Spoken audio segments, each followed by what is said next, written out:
Hi friends. അപ്പോഴേ നമ്മൾ ഈ നഴ്സറിയിൽ പച്ചക്കറി തൈകൾ മാത്രമല്ല ചെറിയ രീതിയിൽ ഫലവൃക്ഷ തൈകളും നമ്മളെടുത്ത് വയ്ക്കാറുണ്ട്.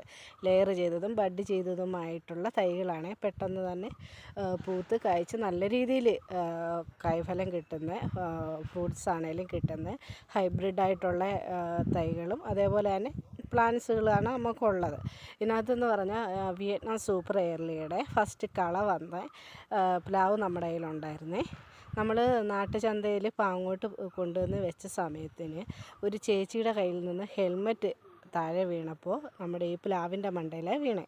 അപ്പോൾ അതിൻ്റെ 2 കണിച്ചിലും ഒടിഞ്ഞു പോയി. അതുപോലെ തന്നെ ഈ കള നിന്ന് അതും ഒടിഞ്ഞു പോയിട്ട് നമ്മുടെ പ്ലാവിൻ്റെ മെയിനായിട്ട് വന്ന ആ തണ്ടിൻ്റെ തൊലി പോയിട്ടുണ്ടായിരുന്നേ. അപ്പോൾ അത് നമുക്കെന്ന് പറഞ്ഞാൽ കൊടുക്കാൻ പറ്റത്തില്ല. കാരണം എന്ന് പറഞ്ഞാൽ ഒരാൾ വന്ന് കാശിന് വാങ്ങുമ്പോൾ നമ്മൾ അത്രത്തോളം നല്ല ഇതല്ലേ കൊടുക്കാൻ പറ്റത്തുള്ളൂ. അത് തിരിവ് വന്നപ്പോൾ ഞാൻ എന്തോ ചെയ്ത് ഞാൻ എടുത്തുകൊണ്ട് വന്ന് നമ്മുടെ അയ്യത്തായിട്ട് നട്ടു വെച്ചിട്ടുണ്ടേ. ദേ ഇവിടാണേ നട്ടത്. വേണ്ടോ ഇതിൻ്റെ മെയിൻ തണ്ടിൽ ഹെൽമെറ്റ് വീണ വഴിക്ക് സംഭവിച്ചതാണേ. കണ്ടോ, അത്ര ഭാഗത്ത് തൊലി പോയി. അതുപോലെ തന്നെ ദേ ഒടിഞ്ഞത് കണ്ടോ, ഇവിടെ ഒടിഞ്ഞിട്ടുണ്ട്.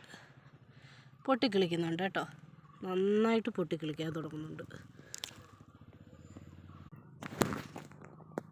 എന്തായാലും അത് തിരിവ് വന്നു. അപ്പം പിന്നെ നമുക്കതങ്ങ് നട്ട് വെച്ചേക്കാമെന്ന് കരുതി കുറച്ച് ചാണകപ്പൊടിയും എല്ലുപൊടിയും വേപ്പും പിണ്ണാക്കും അടിവളമായിട്ട് കൊടുത്തിട്ട് ഞാനതിനെ ഇവിടെ നട്ട് വെച്ചിട്ടുണ്ടേ.